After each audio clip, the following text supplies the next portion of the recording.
So napilitan lang si Manuel bumalik kay Hazel dahil sa deal? At pumayag ka? Bakit? Kung pinigilan ko si Manuel, makukulong si Colleen. Ay, sagutin. Wag. Ang ginagawa mo? Huwag mo tawagan si Tito Manuel. Baka mauli siya ni Hazel. Buti pa, hintayin mo na lang yung tawag niya. Didang! Adobong baboy, bakit? Ate, ang bata niyo pa po para makalimot, no? Adobong baboy po talaga yung pinaluto niyo. Tinanong ko pa nga kayo, ate. Anong gusto mong palabasin? Sinungaling ako?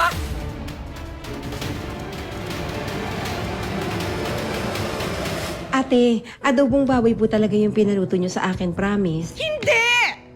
Manok yung pinaadobo ko sa'yo! Huwag mo naman akong pagmukain na sinungaling sa harap ng mga anak ko! Ate, pero... Ano, ipagpipilitan mo pa talaga? Nay, kahit manok o baboy yan, adobo pa rin naman yan eh. Hindi, Jeffrey eh. Walang respeto tong si Didang eh. Hindi sumusunod. Ano, kaya mo akong laro-laruin? Ate, bakit naman po napunta sa respetuhan yung usapang adobo? Sumasagot ka pa? Ha? Namimiloso mo ka pa? Nay, tama na. Telma. Kaya sumasobra na yan eh. Walang respeto? Ano? Tama na. Doon muna tayo magpahangin ka muna. Sobra ka na, Didang, ha? Halika, magpahangin muna tayo.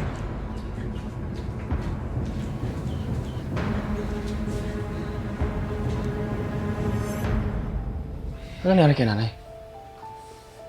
Oo nga eh, ang weird niya. Kanina pa namin yan napapansin eh. Di ba, Ate Didang?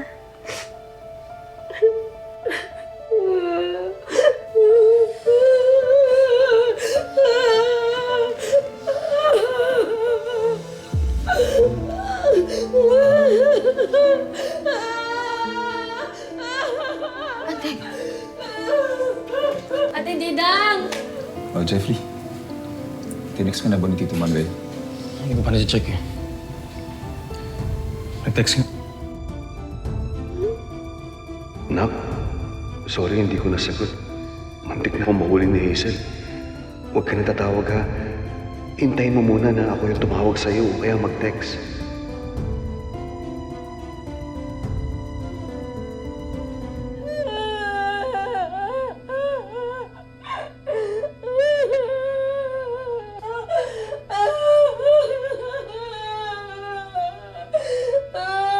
Didang? Ate Didang, tama na po sa pag-iyak.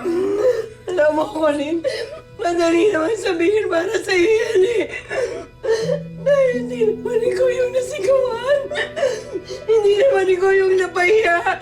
Hindi naman ikaw yung nasaktan na para bang hinubaran yung kaluluwa mo. Hindi naman ikaw yun. Ate Didang, gets ka namin. Alam namin nasaktan ka. Hindi mo alam, Andrea. Wala ka sa posisyon ko. Hindi mo alam sa mahigit 10 taon na naninibigan ako sa inyo. Anong pamilya na induring ko sa inyo? Pero ngayon lang ako sinigawan ng ating pero ako.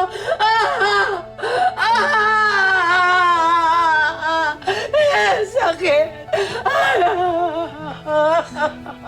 Sakit.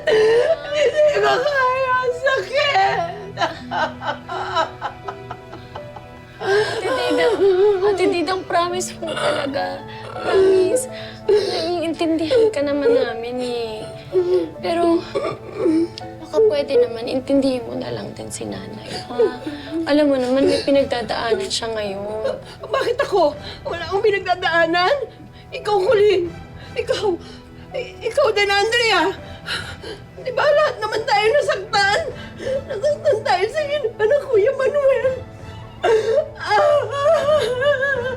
Ang sakit-sakit na naman tayo ng Kuya Manuel. Sakit-sakit.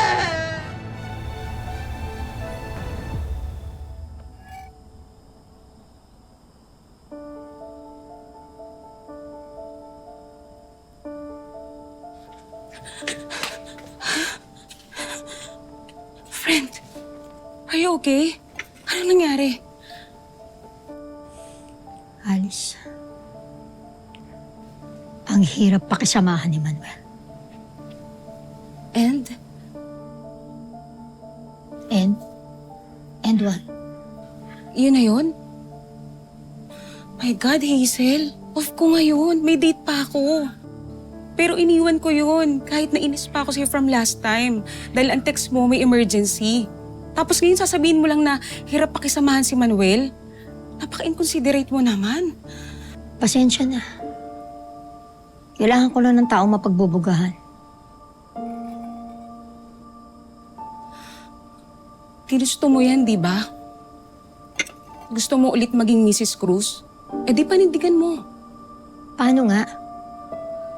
Anong gagawin ko? Malayo pa rin ang loob sa akin ni Manuel. Eh di magtiis ka. Alis naman. Seryosohin mo naman ako. Ngayon ko kailangan ng kaibigan. I'm serious, Hazel.